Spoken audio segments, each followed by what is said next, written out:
英語聞き流し10分間、名作リスニング、英語テキストと MP3 ダウンロード、その他の物語は、ホームページよりご利用いただけます。88thpp.com 88thpp.com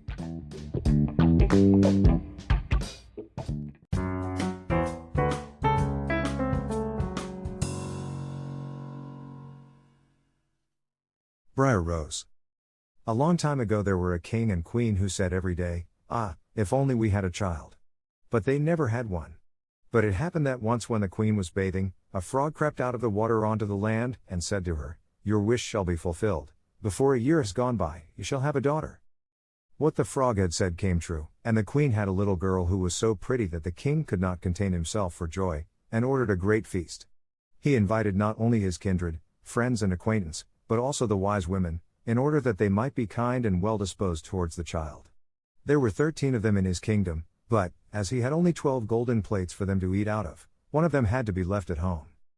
The feast was held with all manner of splendor, and when it came to an end the wise women bestowed their magic gifts upon the baby. One gave virtue, another beauty, a third riches, and so on with everything in the world that one can wish for. When 11 of them had made their promises, suddenly the 13th came in. She wished to avenge herself for not having been invited, and without greeting, or even looking at anyone, she cried with a loud voice, "The king's daughter shall in her 15th year prick herself with a spindle, and fall down dead." And, without saying a word more, she turned round and left the room. They were all shocked, but the 12th, whose good wish still remained unspoken, came forward, and as she could not undo the evil sentence, but only soften it, she said, "It shall not be death, but a deep sleep of 100 years, into which the princess shall fall." The king, who would fain keep his dear child from the misfortune, gave orders that every spindle in the whole kingdom should be burnt. Meanwhile the gifts of the wise women were plenteously fulfilled on the young girl, for she was so beautiful, modest, good-natured, and wise, that everyone who saw her was bound to love her. It happened that on the very day when she was 15 years old, the king and queen were not at home, and the maiden was left in the palace quite alone. So she went round into all sorts of places, looked into rooms and bedchambers just as she liked, and at last came to an old tower. She climbed up the narrow winding staircase, and reached a little door. A rusty key was in the lock, and when she turned it the door sprang open, and there in a little room sat an old woman with a spindle, busily spinning her flax.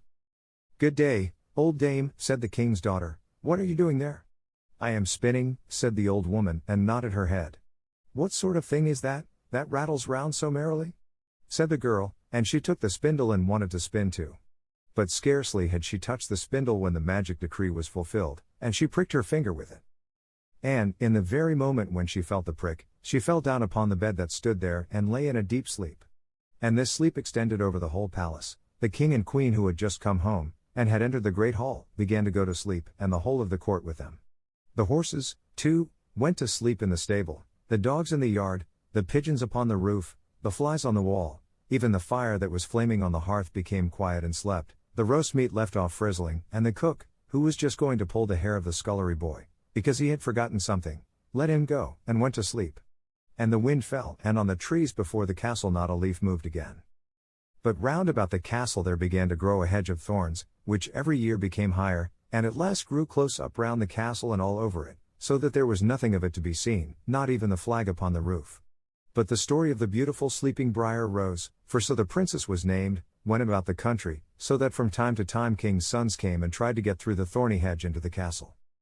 But they found it impossible, for the thorns held fast together, as if they had hands, and the youths were caught in them, could not get loose again, and died a miserable death.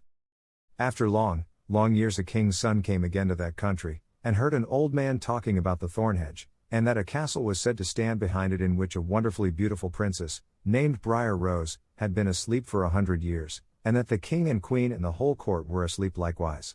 He had heard, too, from his grandfather, that many kings' sons had already come, and had tried to get through the thorny hedge, but they had remained sticking fast in it, and had died a pitiful death. Then the youth said, "I am not afraid, I will go and see the beautiful Briar Rose." The good old man might dissuade him as he would, he did not listen to his words. But by this time the 100 years had just passed, and the day had come when Briar Rose was to awake again. When the king's son came near to the thorn hedge, it was nothing but large and beautiful flowers, which parted from each other of their own accord, and let him pass unhurt. Then they closed again behind him like a hedge. In the castle yard he saw the horses and the spotted hounds lying asleep, on the roof sat the pigeons with their heads under their wings. And when he entered the house, the flies were asleep upon the wall, the cook in the kitchen was still holding out his hand to seize the boy, and the maid was sitting by the black hen which she was going to pluck.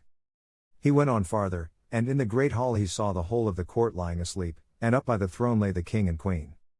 Then he went on still farther, and all was so quiet that a breath could be heard, and at last he came to the tower, and opened the door into the little room where Briar Rose was sleeping. There she lay, so beautiful that he could not turn his eyes away, and he stooped down and gave her a kiss. But as soon as he kissed her, Briar Rose opened her eyes and awoke, and looked at him quite sweetly. Then they went down together, and the king awoke, and the queen, and the whole court, and looked at each other in great astonishment. And the horses in the courtyard stood up and shook themselves, the hounds jumped up and wagged their tails, the pigeons upon the roof pulled out their heads from under their wings, looked round, and flew into the open country, the flies on the wall crept again, the fire in the kitchen burned up and flickered and cooked the meat, the joint began to turn and frizzle again, and the cook gave the boy such a box on the ear that he screamed, and the maid plucked the fowl ready for the spit. And then the marriage of the king's son with Briar Rose was celebrated with all splendor, and they lived contented to the end of their days.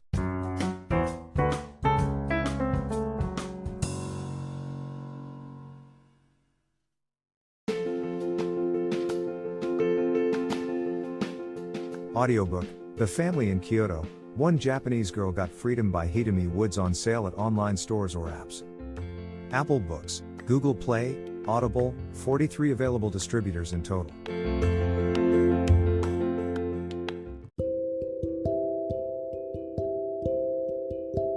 Audiobook, Living in Kyoto by Hidemi Woods. Now on sale in online stores. 44 available distributors. Apple, Google Play, Amazon Audible, or else.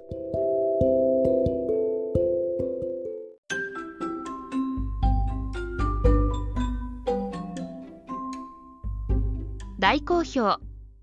ヒデミウッズがデザインしたとってもかわいいオリジナルグッズが手に入る。トートバッグ、缶バッジ、ステッカー、T シャツ、トレーナー、パーカー、文具、その他いろいろ、エリゼン .com で見てみてね。erizen.com erizen.com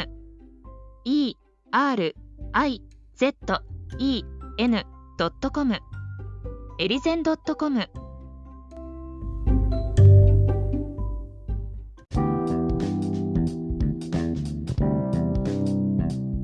英語聞き流し10分間名作リスニング英語テキストと MP3 ダウンロードその他の物語はホームページよりご利用いただけます。